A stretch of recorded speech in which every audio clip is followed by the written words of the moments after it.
News update. Why apartheid ways with Buhari was persecuted as Senate president by his government, Saraki says. Nigeria's former Senate president, Bukola Saraki, claimed he suffered persecution from the executive arm of government simply because he was for the independence of the National Assembly. He stated this during a Twitter Space discussion on Saturday, hosted by an NSAS campaigner, Renu Odwala. Saraki, a former governor of Kwara State and president of the 8th Senate, said he stood for the independence of the National Assembly, boasting that his tenure was the best in the history of the National Assembly. He commented particularly in response to Aisha Yusufu, activist and co-convener of the Bring Back Our Girls, who described the 8th National Assembly under Saraki as being the worst until the coming of the 9th Senate. Yusufu read out messages she shared with the Twitter handle of the former Senate president and responses given. According to her, the 8th Assembly under Saraki did not stand for the Nigerian people with reference to the openness, a campaign on openness, transparency, and accountability of the National Assembly.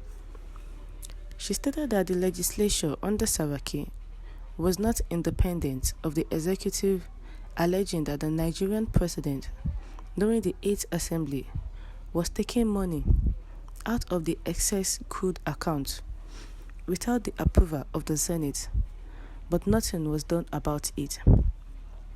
She said it is very easy for politicians, when they are out of the office, to speak on what can be done, rather than actually doing it when they are in office.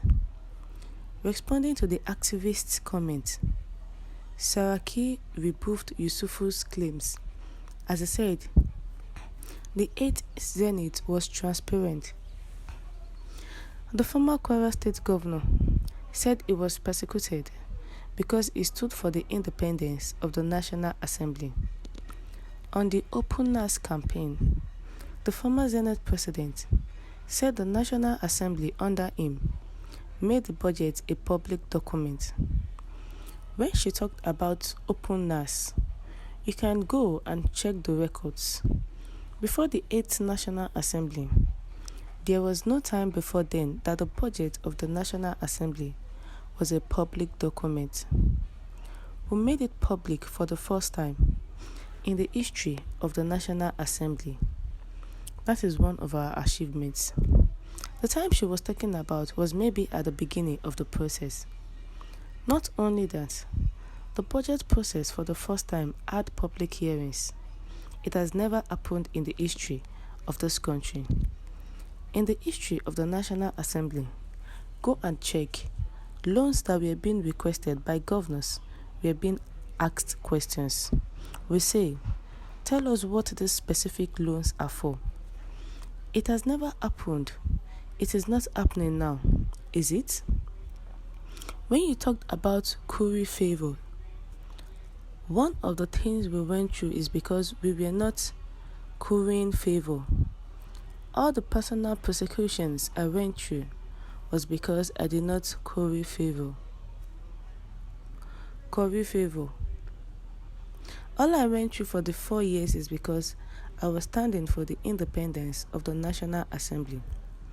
We made sacrifices for the National Assembly. If you go and look at appointments, we stood our ground for the appointments that we felt were right or wrong. That is standing for the independence of the National Assembly. Today, the most important bill in the health sector, where we allocated 1% of the CRF for health insurance, had never been done before. It was the 8th National Assembly. Take all the National Assemblies together, add all the bills they have passed. Till today, we have passed the most bills since the history of the National Assembly. I will defend those records any day because I am proud of what we have been able to do. Last month, Saraki declared his intention to run for the president in 2023 on the ticket of the People's Democratic Party (PDP). During the online conversation, participants asked him questions regarding the 2023 general election and his cross-carpeting within parties.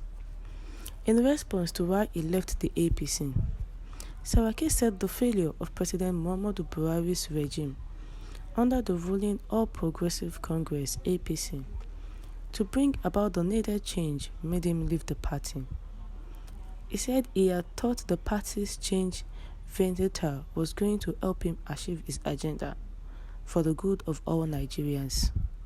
On why he supported Buhari for the presidency in 2015, the former Senate president said he supported the president with good intentions for the change in the country.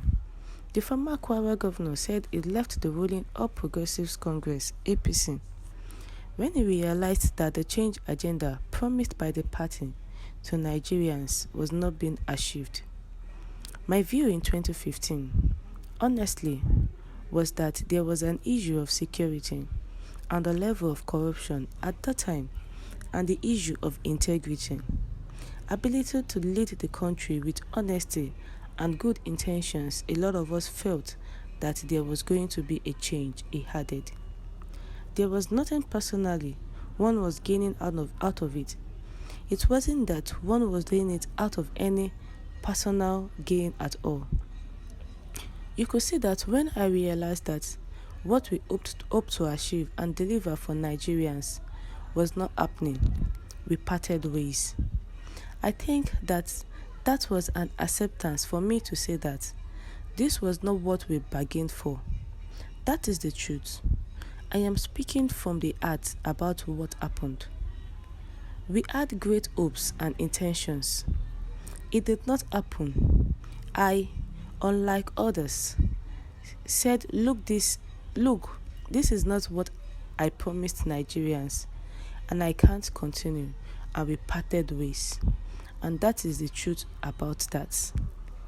The ex-Senate president and the ex-governor of Kwara State was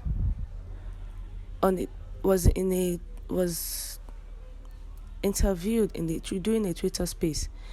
He was having a discussion on Saturday, and he was asked some questions in which he answered.